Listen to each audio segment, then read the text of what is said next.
ஒருத்தவங்க நம்மளை ஹர்ட் பண்ண போகிறாங்கன்னு தெரிஞ்சு அதுலேருந்து எஸ்கேப் ஆகிறதுக்காக நம்ம ஒரு விஷயத்த பண்ணுறோம். அது அவங்களுக்கே ஆபத்தாக முடிஞ்சிருது. இப்போ அதுக்காக நம்ம உட்காந்து கில்ட்டியாக ஃபீல் பண்ணுமா? நேற்று படித்த புக்கில் வர ஒரு சீன். ஒரு ஃபீமேல் சர்ஜன் அவங்க பேஷண்ட் வந்து டேட்டிங்க்கு கூப்பிட்றாரு. இவங்க நோ சொல்லிடுறாங்க. நோ சொன்னது பிடிக்காம அங்கேயே ஒரு பெரிய சீனை கிரியேட் பண்ணுறாரு. அடுத்த 2 நாளும் இவங்க ஹாஸ்பிட்டல்லேருந்து வீட்டுக்கு போகும்போது இவங்க காரை ரொம்ப க்ளோஸாக ஃபாலோ பண்ணுறான். இவங்க தனியாக வாழ்கிற ஒரு பெண். இவங்களுக்கு ஃபேமிலி ஃப்ரெண்ட்ஸுன்னு யாரும் கிடையாது. வீட்டில் தனியாக இருக்காங்க.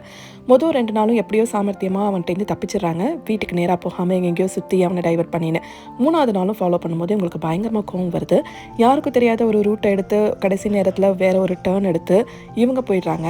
ஆனால் அந்த கடைசி நேரத்தில் அங்கே டேர்ன் இருக்க தெரியாமல், ஏன்னா க்ளோஸாக காரில் ஃபாலோ பண்ணுறாரு இல்லையா, அந்த இடத்துல போய் ஒரு மரத்தில் முட்டி அவங்களுக்கு பெரிய ஆக்சிடென்ட் ஆகிடுது. அவனை வந்து ஐசியூவில் அட்மிட் பண்ணிடுறாங்க. இப்போது நம்ம சர்ஜனுக்கு பயங்கர கில்ட்டியாக ஃபீல் ஆகுது. நம்ம அப்படி செஞ்சுருக்க வேணாமோ அப்படின்னு ரொம்ப யோசிக்கிறாங்க. ஆனால் இன்னொரு பக்கம் யோசிச்சு பாருங்களேன், இப்படி செய்யாமல் இருந்து அவன் வீட்டை கண்டுபிடிச்சி இவங்க தனியாக இருக்கிறது தெரிஞ்சு என்ன வேணால் பண்ணியிருக்க முடியும் இல்லையா? ஈவன் மர்டர் கூட பண்ணியிருந்திருக்கலாம். அவங்க இதை செஞ்சது அவங்க செல்ஃப் டிஃபென்ஸ்க்காக. இந்த இடத்துல அந்த டாக்டருக்கு வர கில்ட்டி ஃபீலிங் கரெக்டுன்னு நினைக்கிறீங்களா? அப்படி இல்லைனா இந்த சிச்சுவேஷனை எப்படி தான் ஹேண்டில் பண்ணுறது? உங்களுக்கு தெரிஞ்சால் கமெண்ட்டில் சொல்லுங்கள். இப்போ சொன்ன இந்த சின்ன சீன் வந்துட்டு நேற்று நான் படித்த ஃப்ரீடா மெக்ஃபேடனோட த லாக்டு டோர் அப்படிங்கிற சைக்காலஜி த்ரில்லர்லேருந்து எடுத்தது. அந்த புக்கை பற்றி தெரியணும்னா மேலே இருக்கிற இங்கிலீஷ் புக் சேனலை போய் செக் பண்ணி பாருங்கள். அதில் ஃபுல் ரிவ்யூ கொடுத்துருக்கேன். இது மாதிரி இன்ட்ரெஸ்டிங் ஸ்டோரிஸ்க்கு மறக்காமல் பேஜை ஃபாலோ பண்ணிக்கோங்க. நெக்ஸ்ட் ரவுண்டில் பார்க்கலாம். Bye by.